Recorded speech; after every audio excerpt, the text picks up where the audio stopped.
US Army whistleblower Bradley Manning could get 20 years in prison for what he describes as an attempt to reveal the bloodlust and disregard for human life in the American military. Manning pleaded guilty to 10 lesser charges out of 22 he's facing for the biggest leak of state secrets in US history. Now, Andrew Blake is from the RT America newsroom. Andrew, evening to you. You saw the young soldier in the courtroom, the weight of the world on his shoulders. Describe how he looked.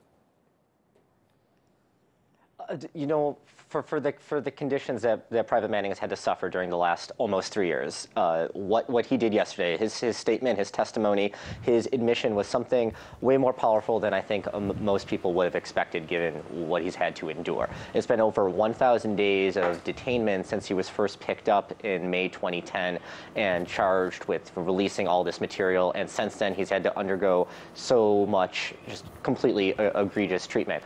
Nonetheless, yesterday there he was, this small man, only 5'2", you know, 100 and some odd pounds, sitting very calm, very collectively, very cool, right in front of the judge, and read a 35-page statement, pretty much owning up to every single fact that the government has accused him of for the last 3 years. And people expected him to go ahead and plead guilty, but the way in which he actually honored what he did himself, and the way that he actually still to this day is okay with releasing information and is aware of the significance, I think really shows this was someone who had committed to doing something and was aware of the repercussions and is okay with that.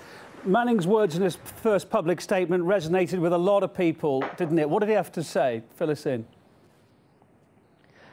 You know, actually, in the press room, there was a couple dozen of us gathered yesterday, and just after around noon local time, when PFC Manning finished reading his 35-page statement, they turned his microphone off, he was done testifying, and a handful of members of the press gallery, actual journalists, began applauding. It was something that people had waited for a long time. Keep in mind, the only other time we've ever heard PFC Manning speak at length is when he spent hours discussing the treatment that he endured in a military break in Quantico, something that the United Nations Special Rapporteur on Torture completely condemned.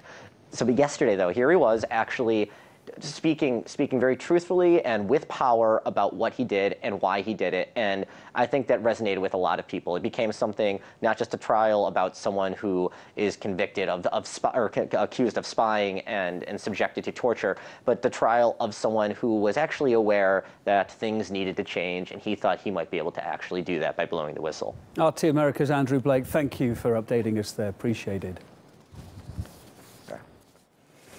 Well, let's catch up now with Marina Portnaia. She's in New York. She's been closely following Bradley Manning's case from the outset. Marina, good evening to you. He was apprehended back in 2010. A huge long detention and a rough ride, wasn't it?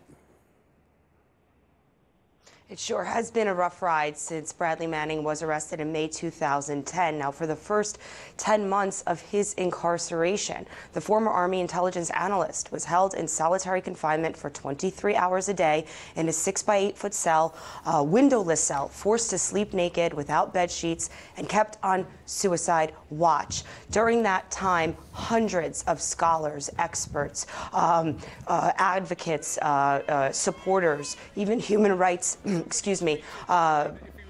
advocates as well were signing petitions and letters to have him released from what was dubbed draconian conditions, essentially called torture. And for the first 10 months, this is how Private First Class Manning was held. And so that was a very difficult circumstance for him. He was essentially isolated. And after that, it's been a very rough ride since then.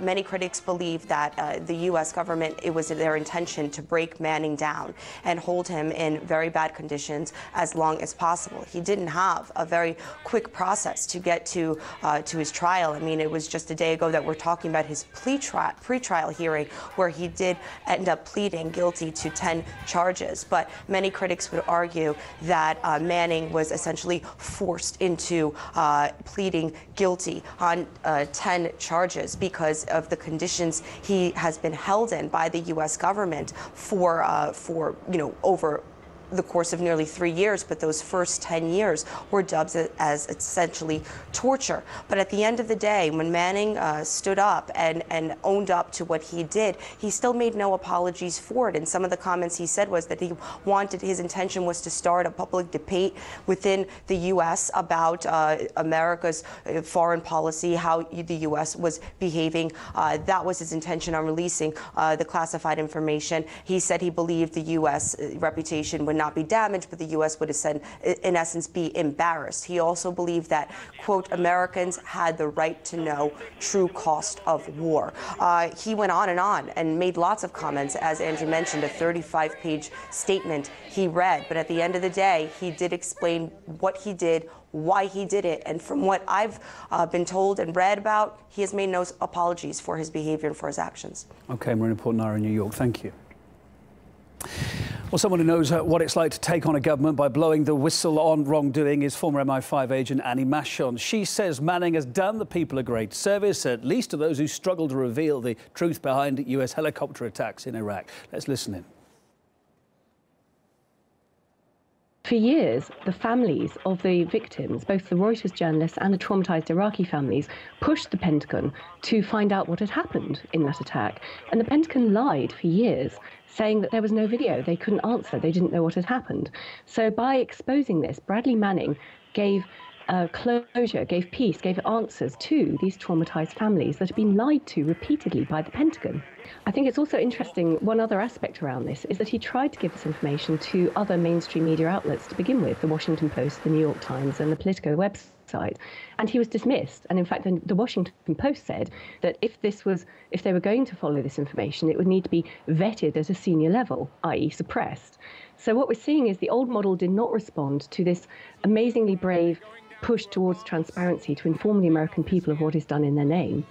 So he went to WikiLeaks, and I think that shows very clearly the role that WikiLeaks plays. It is a publisher of sensitive information, and by publishing such sensitive information, it allows the citizens of the globe to realize what is done by governments and to hold their governments to account and to try and push for justice, just as the families of the dead Iraqis and the Reuters journalists have been pushing for justice. So this is an amazing service he's done to people.